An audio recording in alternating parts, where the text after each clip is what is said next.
Those in favor say aye. Aye. Those in favor say no. No.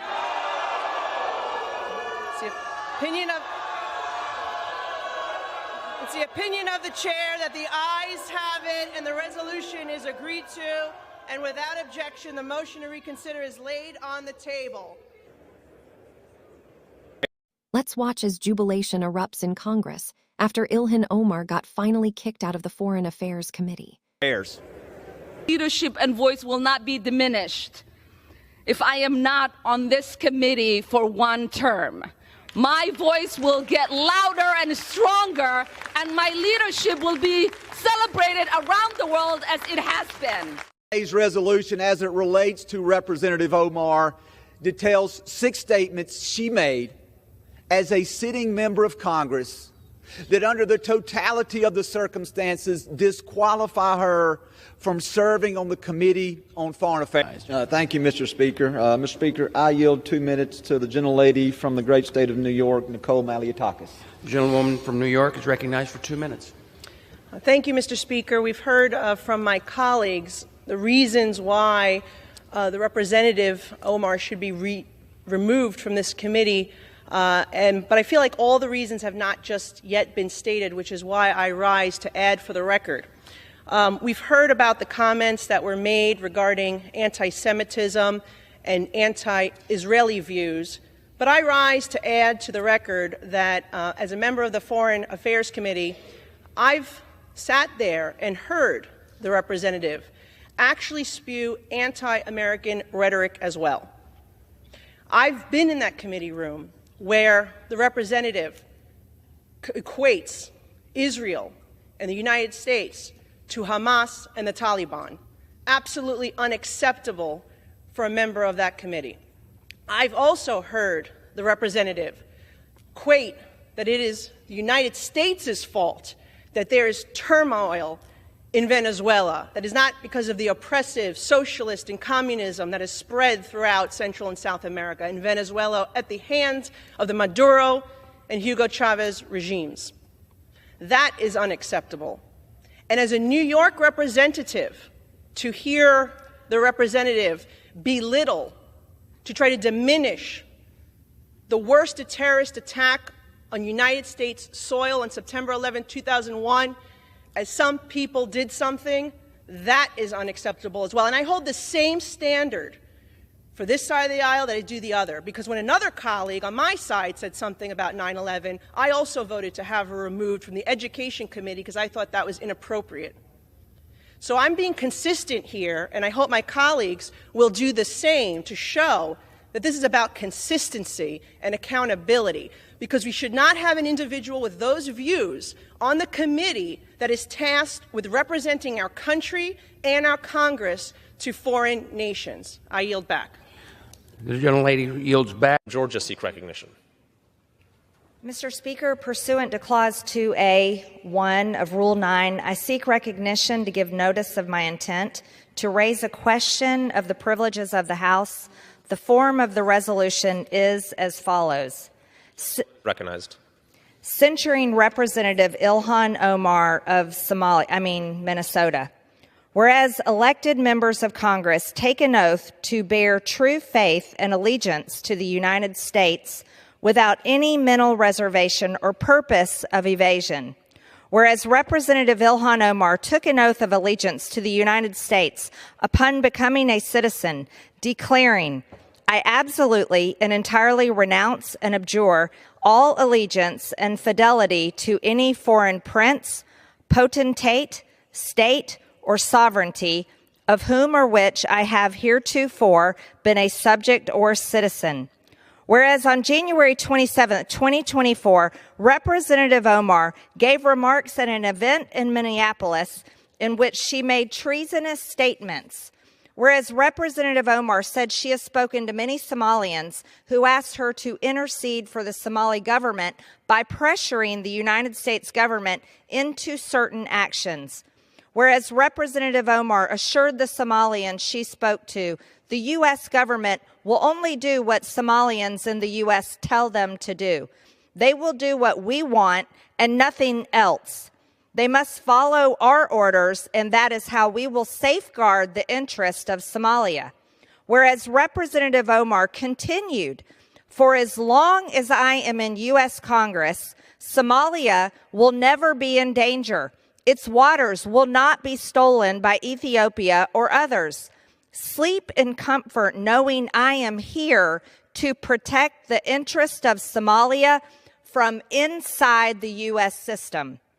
Whereas George Washington warned in his farewell address of 1796 to guard against the impostures of pretended patriotism, and further declared citizens by birth or choice of a common country, that country has a right to concentrate your affections. The name of American, which belongs to you in your national capacity, must always exalt the just pride of patriotism more than any appellation derived from local discriminations.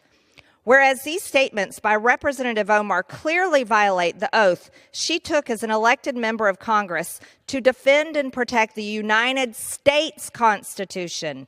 Whereas Representative Omar has exhibited the treasonous tendencies George Washington warned about, and her actions must be condemned by all members of Congress who adhere to the oath they took upon assuming office. And whereas by openly admitting her efforts to advance Somalia's interest using her position as a United States representative, Representative Omar has revealed herself to be a foreign agent acting on behalf of a foreign government. Now, therefore, be it resolved that Representative Ilhan Onar of Minnesota be censured. Representative Ilhan Onar forthwith present herself in the well of the House of Representatives for the pronouncement of censure.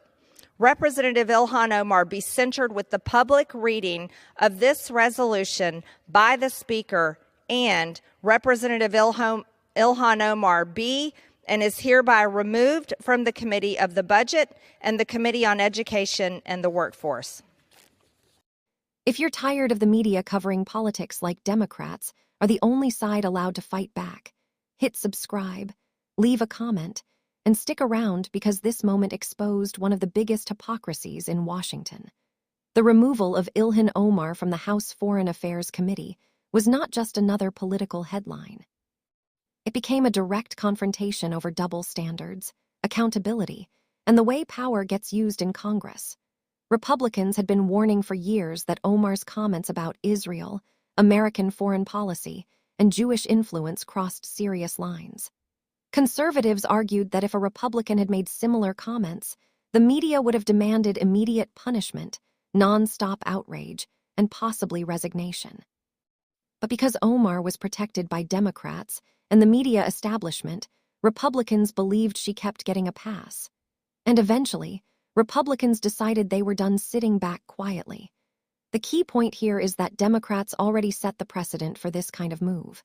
When Democrats controlled the House, they removed Republicans like Marjorie Taylor Greene and Paul Gosar from committee assignments. Democrats defended those decisions by arguing that members who made controversial or inflammatory statements should not serve on important committees. Republicans never forgot that. So when Republicans regained control of the House, conservatives saw Omar's removal as Democrats finally getting hit with the exact same standard they created themselves. That's why so many people on the right rejected the outrage coming from the media and Democratic leadership. To conservatives, this looked less like injustice and more like political consequences. And honestly, this moment showed how much Washington politics has changed. Republicans under leaders like Kevin McCarthy were under enormous pressure from conservative voters to stop playing defense. Republican voters were frustrated after years of watching Democrats aggressively use institutional power, while Republicans constantly talked about taking the high road. The base wanted Republicans to actually fight back for once. That's exactly why this vote mattered so much politically. For conservatives, this was about more than Onar herself. It was about proving Republicans were finally willing to use power instead of constantly apologizing, while Democrats pushed aggressively forward. Republicans wanted to show their voters they would no longer allow one set of rules for Democrats and another set for conservatives. Of course, Democrats immediately framed the removal as political revenge and accused Republicans of targeting Omar because of her identity and political views.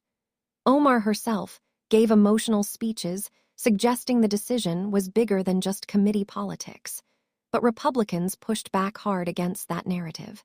Conservatives argued this was not about identity. They said it was about statements and conduct that they believed disqualified her from serving on one of the most important foreign policy committees in Congress. And regardless of where people stand politically, there's no denying the larger reality this exposed. Congress is now operating in pure retaliation mode.